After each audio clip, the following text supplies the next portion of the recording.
Those who live in Gondor's lowlands could easily forget how close to Mordor Minas Ithil was. Few of Gondor's people devote more than a moment's thought to its borders, or what lies beyond. For them, the threat of Mordor is distant indeed.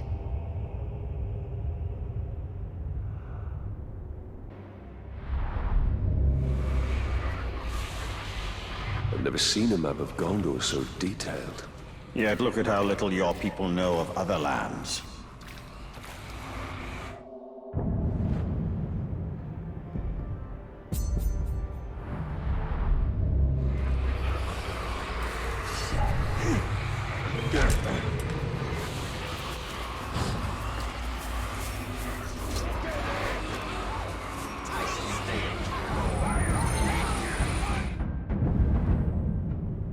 I believe this statue depicts Galadriel, an elf queen from a legendary forest beyond Gondor. I found scant reference to her in our books, but I know her name means Tree Maiden, and she's said to have hair of gold and silver. She was an elven monarch of the First Age. What wonders she must have seen when the world was so young.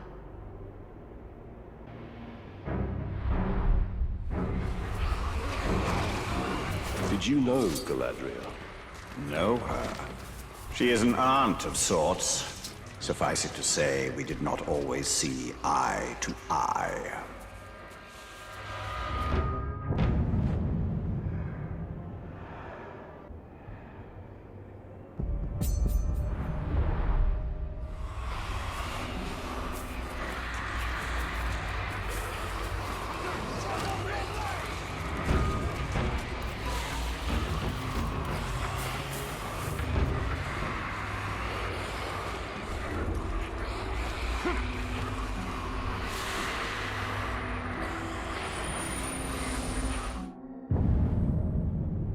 Not every author seeks to inspire. Some seek to instruct. So it is with Contrivances of Carpentry by Pelwyn of Lossarnoch. I spent many an hour tracing the wondrous diagrams within this tome, instructions for building everything from hobby horses to windmills to catapults. I wonder sometimes who taught more apprentice carpenters, Pelwyn or his book.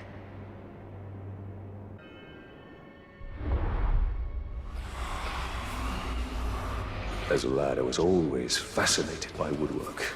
Turning boards into furniture, a home. Talion the craftsman. That I'd have liked to see.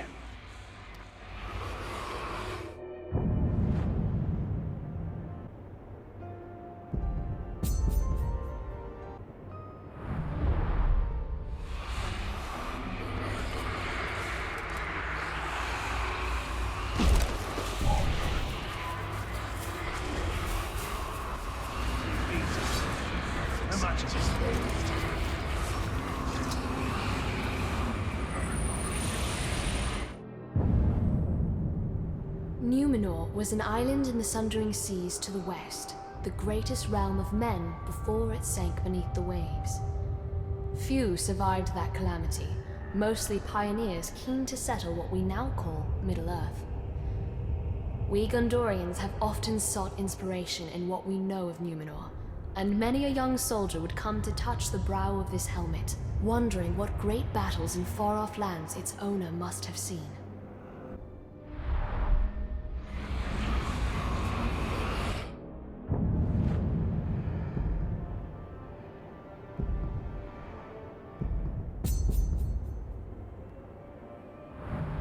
Helmet of Numenor. Adequate craftsmanship, given the materials available. That is the closest you've come to respecting a fellow craftsman.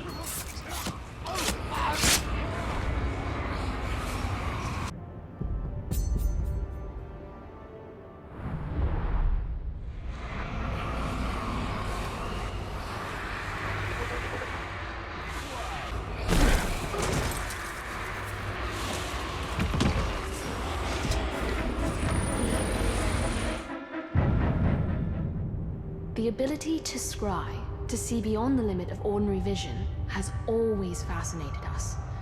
Those who claim to scry say pools of still water held in an antique bowl can foresee Mordor's many dangers. Or reveal a glimpse of fair Gondor itself. But the bowl lacks the range or clarity of the Palantir, and I wonder whether it shows us anything beyond what we might wish to be true.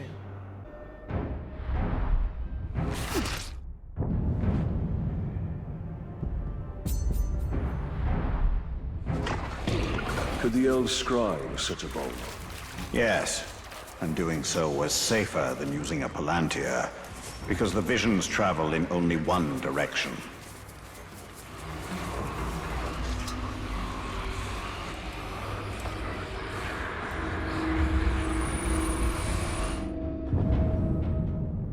Some see rings like this as mere adornment, decoration for one's finger. Yet this ring marks its wearer as a Lord of Gondor, the line of Hamasir. Its filigrees form a seal that marks correspondence as surely as a signature. This ring may be all that's left of Hamasir's line. I know they perished when Minas Ithil fell.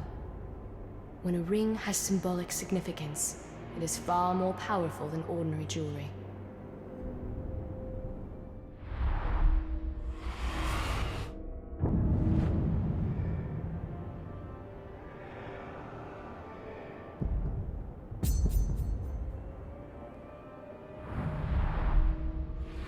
The Hamasir family. I knew them. A long time ago. I doubt they have any further use for it. I am your ruin! There's a hat.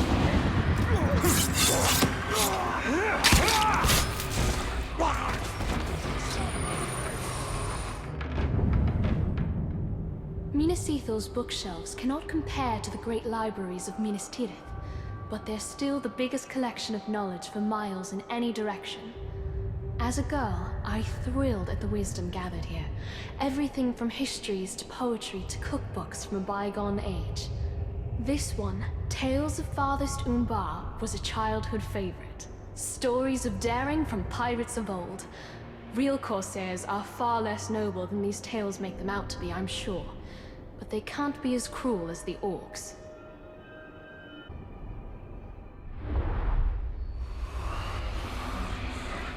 When I became a ranger, I thought I'd see the entire world. It is much the same everywhere. The ambitious striving against the dull.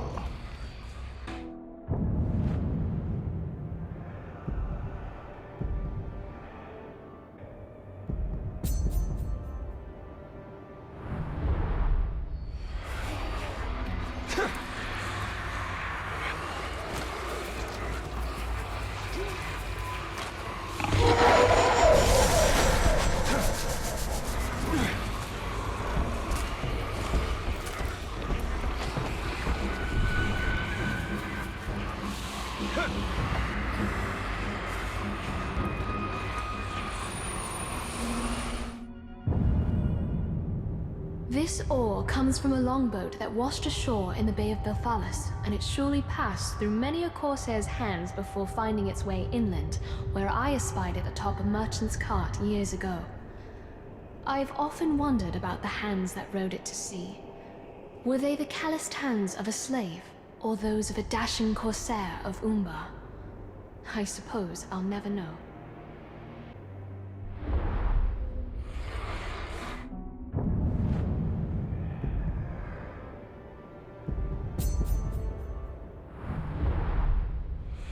What use has an oar away from its boat, and so far from the sea? To remind people that Middle-earth exists beyond the bounds of Mordor.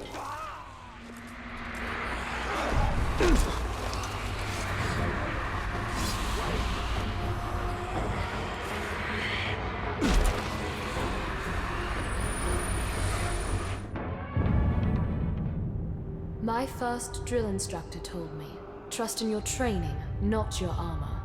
Even a finely wrought plate can buckle under a hard enough blow, but a skilled warrior can evade that blow so it never lands in the first place.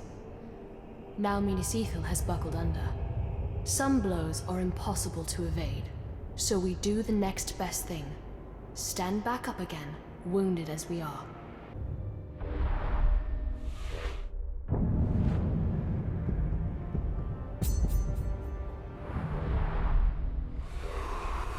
This armor is intended to be ceremonial, yet it seems sturdy enough.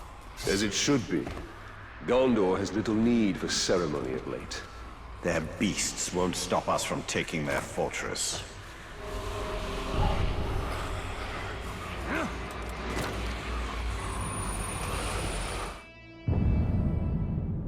Gondor's roots are literal ones, for our realm is intertwined with the White Tree, our greatest symbol and inspiration. Isildur himself gave our people the sapling that would grow into the White Tree, and it survived attacks from Sauron, plagues, and multiple transplants as Gondor's borders shifted in war.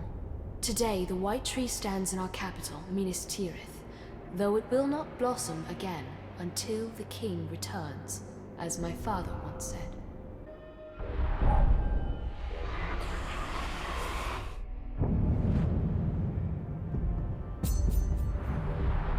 The White Tree, symbol of Gondor.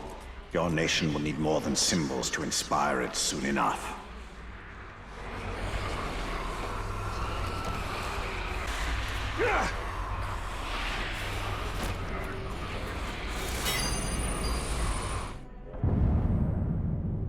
We Gondorians are a seafaring people. Though our ships ply the coastlines and rivers, rarely venturing into the open sea. Yet it was not always so. Our ancestors, the Númenóreans, and their elven allies sailed to other lands in ships like this model. Sailors even claim it's possible to sail so far into the ocean that land is too distant to see in any direction. Hard to imagine. So I suppose I'll have to see it for myself someday.